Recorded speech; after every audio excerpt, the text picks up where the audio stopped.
의왕시 고천 가구역 재개발이 행정 절차 지연으로 수년째 진척이 되지 않고 있습니다. 텅 빈 도시에 남은 상인들은 가게 처분도 하지 못하고 힘든 하루하루를 버티고 있습니다. 안산시가 정부가 추진 중인 1기 신도시 재정비 특별법에 안산을 포함시켜달라고 요구하고 있습니다. 안산시는 평촌 등 1기 신도시보다도 먼저 개발된 최초의 계획도시라는 주장입니다. 안양에선 박달 스마트밸리 개발이 난항 속 제자리 걸음만 하고 있습니다. 지역에선 정부 주도의 신도시 개발로 전환해야 한다는 목소리가 나오고 있습니다. 시청자 여러분 안녕하십니까? BTV 경기 주간종합뉴스 시작합니다. 의왕시 고천동엔 가와 나 두 구역으로 나뉜 재개발 지역이 있습니다. 주거지역인 나구역은 이미 이주가 끝났지만 상가지역인 가구역은 행정 절차 지연으로 개발이 늦어지고 있는데요. 텅 빈 동네에 남아 장사를 해야만 하는 가구역의 상인들, 권예솔 기자가 만나봤습니다.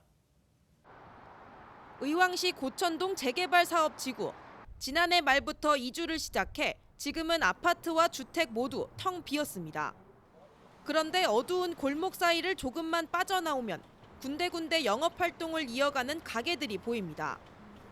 고천동 골목에서 10여 년째 순댓국을 팔아온 진인숙 사장. 하루빨리 가게를 처분하는 것이 소원입니다. 하루 꼬박 장사를 해도 매출이 3만 원을 넘지 않는 날이 부지기수. 그럼에도 이곳을 떠나지 못하는 이유는 이주를 위한 행정 절차가 지연되고 있기 때문입니다. 14, 5년을 장사를 했는데 그냥 나갈 수는 없잖아요. 쫓겨나는 거잖아, 우리는. 그러니까 빨리 인가가 났으면은 우리도 그냥 빨리 갔으면 좋겠다는 그 생각이지. 뭐 여기 뭘 보고 장사하냐고, 모기 보고 장사하냐고, 그거는 아니잖아요. 지난 2011년 재개발 정비구역으로 지정된 고천 가나구역. 주거지역인 나구역은 2020년 사업시행 인가를 거쳐 지난해 관리처분 인가를 받아 이주 마무리 단계에 있습니다. 그런데 인접한 상가 밀집 지역인 가구역은 2021년 사업시행 인가 이후 진척이 없습니다. 재개발 사업 절차상 관리처분 인가를 받아야 세입자들의 이주비가 결정되는데 행정 절차가 직전 단계에 멈추면서 상인들의 발이 묶인 겁니다. 텅 빈 도시에 홀로 남은 상인들의 시름은 더욱 깊어지고 있습니다. 우범지대 뭐 이런 것도 이제 손님들이 얘기하거든요. 그래가지고 일단 사람이 안 다니니까 여기에 찾아오는 손님이 없으니까 왕래가 없잖아요. 동네가 없어졌으니까. 그래가지고 전혀 손님이 없어졌죠. 또 재개발 지역이란 이유만으로 기본적인 권리를 보장받지 못하고 있다 말합니다. 치안 공백은 물론 낡고 먼지가 소복히 쌓인 건물 곳곳은 화재 위험에 노출돼 있습니다. 하지만 소화기와 같이 위급 상황으로부터 상인들을 지켜줄 안전장치는 전무합니다. 사람들이 없고 그러니까 외부 지나가는 사람들이 술 먹고 와서 소변을 본다거나 또 전기줄 같은 거 이런 거 오래된 건물이에요. 여기가 40년 된 건물이에요. 제일 노후됐어요. 그래가지고 이제 화재 이런 것도 위험하죠. 관리처분 인가 절차가 진행될 거란 소문에 이사 준비로 집기류를 처리했다 낭패를 본 상인도 있습니다. 일정이 미뤄지면서 정리했던 가전 가구들을 다시 사모았습니다. 하지만 가게를 찾는 손님이 없어 결국 배달까지 해야만 하는 상황입니다. 뭐 집기류 같은 것도 제가 이제 어차피 가게를 이전하면은 필요가 없으니까 그래서 물건을 뺐는데 또 연기된 거야. 근데 다시 안 된다니까 또 다시 물건을 좀 채워넣어야 되잖아요. 부랴부랴 또 에어컨 사서 또 에어컨 설치하고 노래방 기계 사장님 다시 불러서 노래방 기계 다시 놓고. 곧 진척이 있을 것이란 일말의 기대 속에 소상공인들은 보증금까지 날리면서도 가게를 지키고 있습니다. BTV 뉴스 권예솔입니다. 앞서 보신 것처럼 의왕 고천지구는 원래 한 동네였던 곳이 개발에 의해 가와 나 두 구역으로 나뉘었습니다. 구역이 나뉘며 시행사가 달라지자 개발 속도에 차이가 생겼고 이로 인해 상점만 남은 가구역의 소상공인들은 더 이상 생계를 유지하기 어렵다고 호소하고 있는데요. 해결책은 없는 걸까요? 계속해서 권예솔 기자가 보도합니다. 고천 가구역 상인들은 적어도 올해 안에는 관리처분 승인을 받고 이주를 할 수 있을 것이라 믿었습니다. 하지만 사실상 변한 것 하나 없이 또다시 해를 넘기게 됐다고 하소연합니다. 계속 나간다라는 말이 계속 있었지만 감정평가사가 그렇게 말씀을 하셨고 1년 안에는 무조건 나간다 했는데 벌써 1년째 저희가 이 사람들 없는 곳에서 영업을 하고 있습니다. 상인들은 또 가나구역에 걸친 초등학교 이전 문제 때문에 행정 절차가 고의적으로 지연되는 것 아니냐는 의혹을 제기합니다. 현재 학기 중인 고천초등학교는 나구역 부지에 학교를 새로 짓고 기존 학교에서 학생들을 이주시킨 후 철거될 계획입니다. 때문에 학교가 완공될 때까지 가구역 상인들을 잡아두는 것 아니냐는 입장입니다. 기약 없는 기다림에 지쳤다는 상인들은 의왕시에도 도움을 요청하고 있습니다. 돈을 바라는 것이 아니라며 한계 상황에서 생계를 위한 최소한의 조치를 해달라고 호소하고 있습니다. 1인 기업들이 많아요. 그 기업들 소상공인 중에서 노약자들이 많고 여성분이 많습니다. 그런 부분에 화재, 범죄 이런 것들을 제대로 저희가 기본권을 받을 수 있도록 시에서는 노력을 꼭 하셔야 되고 이에 대해 조합 측은 학교 이전 문제 때문이 아니고 사업비 증가로 시공사와의 협의 과정이 길어져 늦어진 것뿐이라며 논란을 일축했습니다. 그러면서 내년 8월 이주 종료를 목표로 관리처분 인가 절차 추진을 약속했습니다. 작년 중순 정도부터 진행을 했고 진행을 하려고 그러는데 아시겠지만 그 전쟁이 나면서 러시아 전쟁이 나면서 물가가 오르고 막 오르다 보니까 근데 저희 같은 경우는 이제 하려고 하니까 상습부 자체가 감당할 수 없을 정도. 그 다음에 부동산 시장도 엄청 안 좋아졌잖아요. 내년 중반 이후로 이전을 하려고 지금도 계속해서 뭐 일정을 좀 짜고 있고.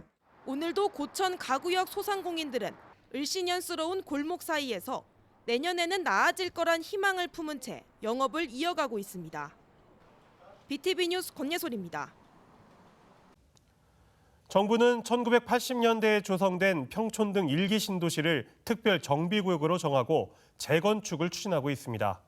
안산시도 특별 정비구역에 안산을 포함시켜달라고 요청하고 있는데요. 안산시가 1기 신도시보다 먼저 개발된 최초의 계획도시라는 점을 들어 국토부와 논의를 이어나가고 있습니다. 이재문 기자의 보도입니다. 1980년대 후반과 1990년대 초반에 형성된 안산시 고잔동의 연립주택 단지입니다. 모두 30년이 훌쩍 넘은 오래된 건물들로 여기저기가 낡고 주차장도 비좁아 생활에 불편을 겪고 있습니다. 주변에 연립주택 단지를 묶어서 재건축을 준비하고 있지만 용적률이 낮고 사업성이 부족해 전전긍긍하고 있습니다. 이런 가운데 들려온 희소식이 바로 1기 신도시를 포함한 노후계획도시 특별법. 재건축 승인에 필요한 안전진단 기준을 완화하고 용적률을 높여 사업성에 도움을 주는 특혜가 있습니다.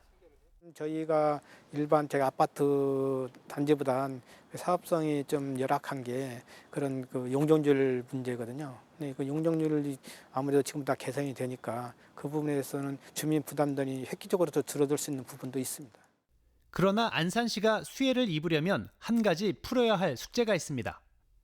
노후계획도시 특별법은 평촌과 삼본 등 1기 신도시를 겨냥한 탓에 택지개발 특별법 등에 따라 조성된 20년 이상 경과한 100만 제곱미터 이상의 택지로 규정돼 있습니다. 그런데 안산시의 경우 1976년 정부가 발표한 반월 신공업도시 건설 계획의 근거가 된 산업 입지 및 개발에 관한 법률에 의해 조성됐습니다. 공업단지와 배후 주거단지를 갖춘 최초의 계획도시로 개발된 겁니다. 안산시는 노후계획도시 특별법이 적용되는 연안과 면적이 충분하기 때문에 시행령에 안산 신도시 1, 2단계 지역도 포함될 수 있게 해달라며 올해 들어 2차례에 걸쳐 국토부를 방문해 정책 건의서를 제출하고 장관 면담도 했습니다. 장관님 만나뵐 때 고사항은 충분히 인지하고 있고 시행령을 우리가 이제 법안이 통과가 되면 시행령을 마련할 텐데 그때 고심해서 좀 반영할 수 있도록 노력하겠다 이렇게 말씀을 하셨어요. 그러나 올해 상반기까지만 해도 뜨거웠던 노후계획도시 특별법 제정은 지지부진한 상황입니다. 법안이 국회 상임위에 상정돼 있지만 심의는 시작되지 않았습니다. 올해 안에 법 제정이 가능할지, 21대 국회가 문을 닫기 전에 처리될지 안개 속입니다. 지금 올 상반기까지만 해도 뭐 회의까지 뭐 노후계획도시 관련돼서 일기 신도시랑 뭐 저희 비롯해서 이제 일부 시군들 포함해가지고 정책 회의까지 해서 뭐 주기적으로 하기로 이렇게까지 진행이 됐다가 현재로도 그런 회의조차도 지금 뜸해지는 상태거든요. 신도시라 부르기 민망한 낡고 불편한 주거 환경 속에 살고 있는 시민들. 신속한 법률 검토와 법 제정에 목말라 하고 있습니다. BTV 뉴스 이재문입니다. 수원시는 지은 지 20년이 넘은 저층주택을 대상으로 집수리 지원을 시작했습니다. 2026년까지 대대적인 지원에 나설 계획인데요. 수해 등에 취약한 노후 저층주택의 환경이 크게 개선될 것으로 기대를 모으고 있습니다. 녹이 슬어 세월이 느껴지는 대문이 새 문으로 교체되고 금이 가고 칠이 벗겨진 담장은 새 단장 채비에 들어갔습니다. 지은 지 40년이 돼가는 수원시 연무동의 한 단독주택. 수원시가 시작한 집수리 지원 사업 1호로 선정됐습니다. 겨울에는 춥고 그냥 여름엔 덥고 비가 새가지고 항상 걱정했는데 이렇게 지원을 받아주셔가지고 너무 감사합니다. 수원 시내 주택들의 평균 연한은 32년. 연립이나 단독주택이 모여있는 저층 주거지 밀집 지역은 노후 정도가 더욱 심각합니다. 특히 반지하 주택은 여름철 집중호우 때마다 침수 피해를 입어 복구와 수리를 반복하는 악순환을 겪고 있습니다. 이에 수원시는 노후 저층주택을 대상으로 집수리 지원을 시작했습니다. 지붕이나 방수, 단열, 창호 공사부터 침수나 화재 피해 등을 예방하는 재해 방지 시설 설치까지 가구당 최대 1,200만 원을 지원할 방침입니다. 재난과 재해에 특히 취약한 주거 형태가 저층 노후주택임을 항상 느껴왔는데요. 특히 기후변화로 인해서 주택 피해를 예방하고 시민들에게 쾌적한 보금자리를 제공하기 위해서 수원시는 2026년까지 해마다 500가구씩 총 2,000가구를 지원할 계획입니다. BTV 뉴스 이재호입니다.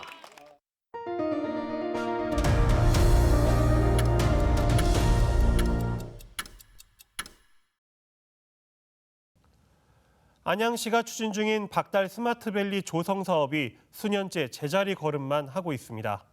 2년 전 국방부와 마련한 합의각서안은 아직도 검토 중이고 구체적인 개발 계획도 나오지 않고 있는데요.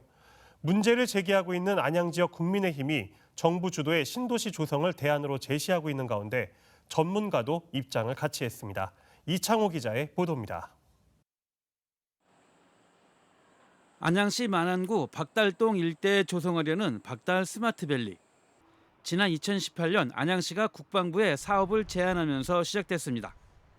2021년에는 합의각서 안까지 마련해 제출했지만 국방부는 2년이 넘도록 결정하지 못하고 있습니다.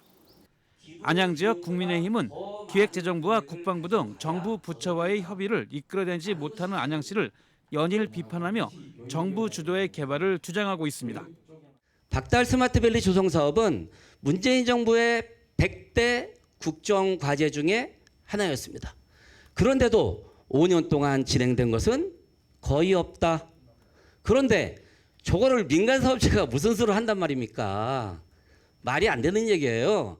박달 스마트밸리 조성 사업을 신도시 유치를 통한 공공개발로 추진해야.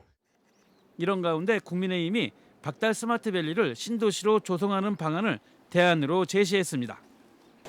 여러 정부 부처와의 협의를 한 번에 이끌어내기 위해서는 정부 주도의 신도시 개발이 필요하다는 입장입니다. 중부권에 집중적으로 신도시 및 중소 규모가 개발이 되고 있는 그런 상황이고요. 그래서 경기 중부권 안양시에 박달 스마트밸리 조성 사업을 통해서 안양시의 성장 동력이 감소되고 있는 것을 좀 뭔가 혁신적으로 바꿔보자, 사업의 체계를 좀 바꿔보자는 그런 취지고요. 신도시 유치를 통해서 스마트 자족 도시를 조성하자는 그런 제안입니다. 정부가 직접 신도시로 지정해 추진하면 사업 기간을 단축시킬 수 있고 정부의 주택 공급 계획도 맞출 수 있다는 점을 장점으로 내세웠습니다. 또 사업비 조달 문제도 수월한 만큼 안양시가 아닌 정부 주도의 공공개발로 추진해야 한다고 강조했습니다. 전문가도 박달 스마트밸리를 공공개발하자는 국민의힘 제안에 힘을 실었습니다. 군사시설 보호구역과 개발 제한 구역에서 해제할 수 있는 권한이 정부에 있는 만큼 빠른 사업 추진을 위해선 정부가 사업을 추진해야만 한다는 겁니다. 이를 위해선 박달 스마트밸리 조성 사업을 국책 사업으로 전환해야 가능하다는 의견입니다. 중앙정부 이슈화되면 해결될 수 있다. 그렇게 해야지 개발 제한이 해결이 되고 국책 사업화 돼야지 그때부터 국방부와 여기에 움직인다는 그 전략을 잘 짜야 됩니다. 박달 스마트밸리는 20년이 지나도 해결이 안 된다라고 저는 개인적으로 판단을 합니다. 국책 사업화가 되지 않으면. 안양시가 군부대 탄약고를 지하에 쥐어주는 대신 땅을 받아 개발하는 박달 스마트밸리 조성 사업. 지방정부의 행정력이 중앙정부 부처의 높은 턱을 넘을 수 있을지 시민들의 걱정이 쌓이고 있습니다. BTV 뉴스 이창호입니다. 날이 쌀쌀해지면서 비싼 난방비를 걱정해야 하는 시기가 돌아오고 있습니다. 도시가스가 없는 용인 배감 지역 주민들은 걱정이 더할 수밖에 없는데요. 비용 문제에 더해 안전도 우려되는데 조만간 이런 문제가 해결될 것으로 보입니다. 김효승 기자가 보도합니다. 용인 백안면에 사는 장덕진 어르신. 80년 넘게 지역 토박이로 살아오면서 해결되지 않은 숙제, 바로 도시가스입니다. 해준다 해놓고 해주지도 않고 일피스가스, 기름 보일러를 지금 많이 사용하고 있습니다. 도시가스가 공급되지 않는 백안면에선 특히 다가오는 겨울철이 걱정입니다. 난방을 하려면 1.6배 이상 비싼 등유나 프로판 가스 등을 더 많이 사야 하고 안전도 우려되기 때문입니다. 도시가스 들어온 양지나 용인 같은 데서 보면 굉장히 난방비가 싸다고 하더라고요. 도시가스가 들어와서 주민들이 불편하지 않도록 좀 해주셨으면. 백안면 도로를 따라 굴착 작업이 이어지고 있습니다. 도시가스 공급을 위한 공사가 시작된 겁니다. 5년 전 백암과 원산면 일대에서 도시가스 공사를 하려다 반도체 클러스터 계획으로 잠정 중단됐는데 용인시는 도시가스가 없는 백암과 원산면 57.7km 구간 가운데 백암 지역부터 우선 관로를 잇기로 했습니다. 도시가스 사업자인 삼천리와 협의를 진행해서 백안면 지역부터 공사를 진행하는 것으로 결정하였습니다. SK 하이닉스 구간 도로 선정이 결정이 되면 바로 연결을 통해서 공급할 계획입니다. 공사는 지자체와 가스업체 그리고 주민이 비용을 분담하는 방식으로 진행됩니다. 용인 백암과 원산면 일대 도시가스는 2025년 상반기부터 공급될 전망입니다. BTV 뉴스 김효승입니다.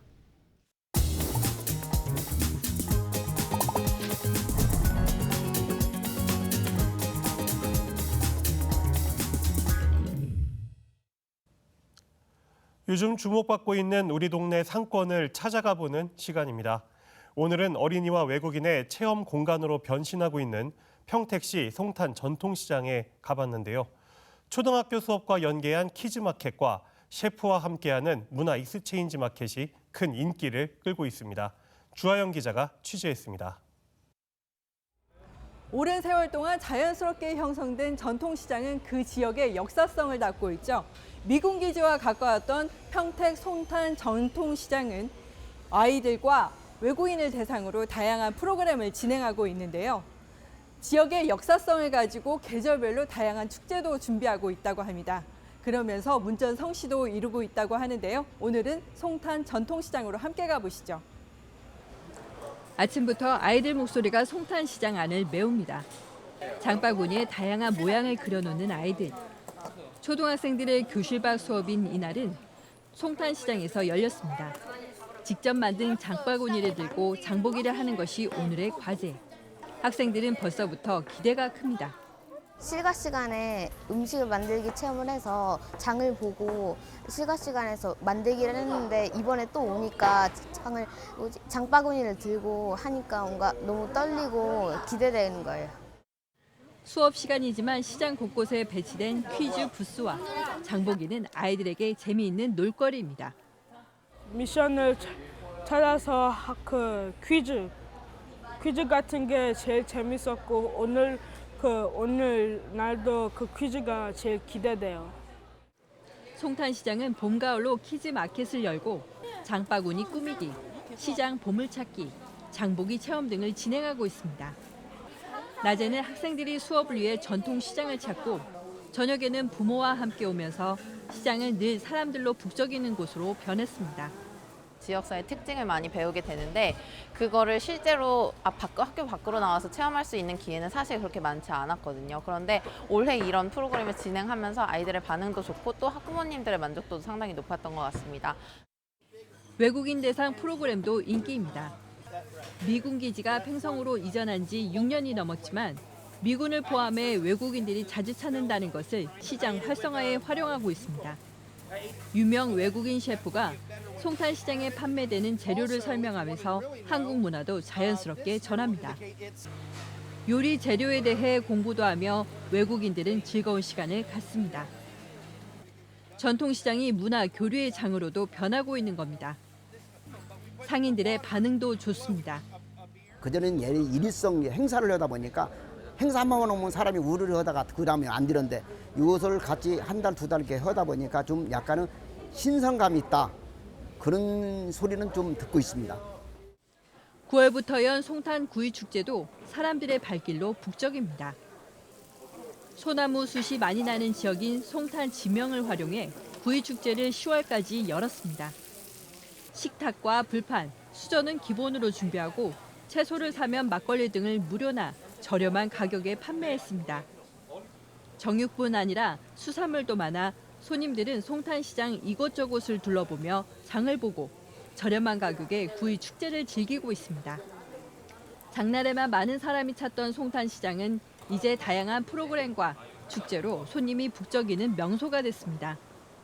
고객들을 어떻게 끌는 방법으로 어린이들 프로그램을 참다 보니까 어린애들이 시장 체험도 오고 시장도 보고 그 기둥에다 자기 꽃을 심어 놓으니까 부모님을 모시고 내 꽃이 자람 있는지 볼 수는 있는 거지. 자연스럽게 고객들을 끌어들일 수 있는 방안을 찾다 보니까 송탄시장이 중소벤처기업부와 소상공인 진흥공단 등의 지원을 받아 이 같은 프로그램을 운영한 지 1년이 채 되지 않았습니다. 그런데 SNS 등에서 소개되며 송탄시장은 전통시장 맛집이자 외국인에게는 문화 교류의 여행지로 바뀌고 있습니다. 다양한 프로그램과 축제로 자주 찾는 시장.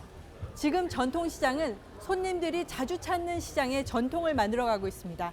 BTV 뉴스 주아영입니다. 이상으로 BTV 경기 주간 종합 뉴스를 마칩니다. 편안한 주말 보내시기 바랍니다.